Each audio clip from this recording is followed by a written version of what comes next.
kita ingin bawakan terlebih dahulu perkembangan rakyat Malaysia seperti yang kita kongsikan. Sekarang ini kita berjaya mendapatkan Encik Ismail Zulkifli, salah seorang rakyat Malaysia yang berada di sana dan antara yang terkesan dan mendapat secara langsung kesan daripada letupan yang berlaku dan telah pun bersedia bersama dengan kita secara panggilan telefon. Assalamualaikum. Assalamualaikum Encik Ismail. Waalaikumsalam warahmatullahi. Ya, yang pertamanya terima kasih kerana sudi bersama kami. Saya Hanif, Sofia dan juga Fazli bersama dengan Encik Ismail. Mungkin di sana sekarang ini jam berapa Encik Ismail? Sekarang jam pukul 3 suku pagi. Ya.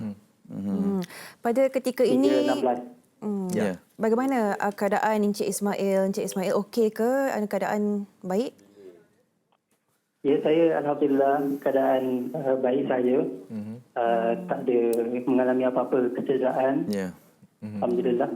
Okey, mungkin Encik Ismail boleh kongsikan antara momen ataupun detik tatkala kejadian letupan itu berlaku. Di mana Ismail waktu ketika itu?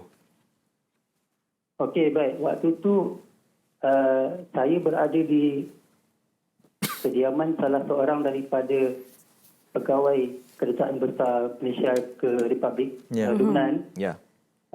Yang mana ketika itu saya mendapat jemputan untuk minum petang di kediaman beliau. Ya. Jadi ketika di dapur sambil berborak-borak, saya terasa seperti ada satu gegana kecil. Ya. Dan perasan lampu gantung di dapur sedikit bergoyang. Okey. Ya. Saya mula terdiam dan keheranan. Namun pada awalnya merasakan ia hanyalah perasaan sendiri saja. Perasaan ini masih menyelubungi dan cuba untuk mendapatkan kepastian.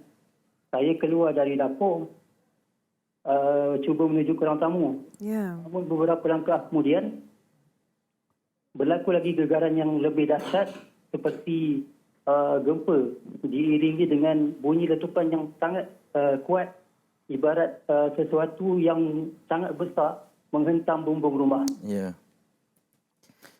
Dengan pantas saya melangkah ke ruang tamu dan keluar ke balkoni untuk mendapatkan gambaran sebenar apa yang berlaku. Ya, ini semasa letupan pertama atau yang kedua yang besar tu, Encik Ismail? Yang letupan pertama tak dengar semua sebab jarak waktu itu saya anggarkan lebih kurang dalam 6 kilo daripada tempat kejadian. Oh, 6 kilometer sahaja dari tempat kejadian? Wow. Agak dekat sebenarnya. Wow.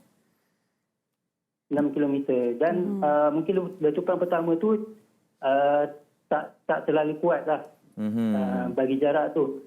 Tapi letupan kedua, saya rasakan memang betul-betul dekat, sangat dekat. Ya. Dengan tempat saya berada. Okey, baik. Dan kemudian selepas letupan besar itu berlaku dan kalian juga menyedari bahawa ianya bukan sesuatu yang normal lah dalam keadaan tersebut. Apa yang dilakukan oleh anda dan juga rakan-rakan yang berada dalam situasi tersebut? Saya waktu tu terus keluar ke balkoni dan di balkoni saya mendapati masyarakat tempatan mula keluar ke balkoni dan memenuhi jalan raya. Okey. Tak-takkan mereka ni saling bertanya apa yang berlaku. Namun masih belum menemukan apa-apa jawapan. Sampailah pandangan saya terhenti pada beberapa penduduk tempatan yang sedang merakam dan mengambil gambar di langit. Dan dengan keadaan berdebar, saya mendongakkan kepala ke atas. Jadi perasaan sangat terperanjat bila mendapati ada sekumpulan awan yang tebal berwarna jingga mula menyelubungi langit Beirut. Wow. Baik, Encik Ismail, kita difahamkan yang selepas perkara ini berlaku, Encik Ismail dan rakan-rakan terus ke kedutaan untuk mendapatkan langkah yang seterusnya. Tapi kita ingin fahamkan pada ketika ini, pada masa ini, apa sebenarnya mungkin situasi yang Encik Ismail boleh lihat sendiri di kalangan rakyat di Beirut, Lebanon pada ketika ini? Pada ketika ini, hari kedua kejadian, saya mula keluar di sekitar kawasan terdekat dengan kediaman saya. Saya mendapati masyarakat Lebanon mula membersihkan kawasan-kawasan yang mana terkesan dengan kerosakan seperti cermin-cermin yang pecah ataupun bingkai tingkap yang terkeluar, yang rosak, pintu-pintu yang tercabut. Jadi mereka dalam proses perbaikan, pemulihan kawasan-kawasan yang terkesan dengan insiden tersebutlah. Ya. Baik. Dan difahamkan sampai sekarang pun masih berlaku ataupun masih berterusan proses pemulihan. betul. 300,000 difahamkan terkesan di atas segala yang berlaku di sana.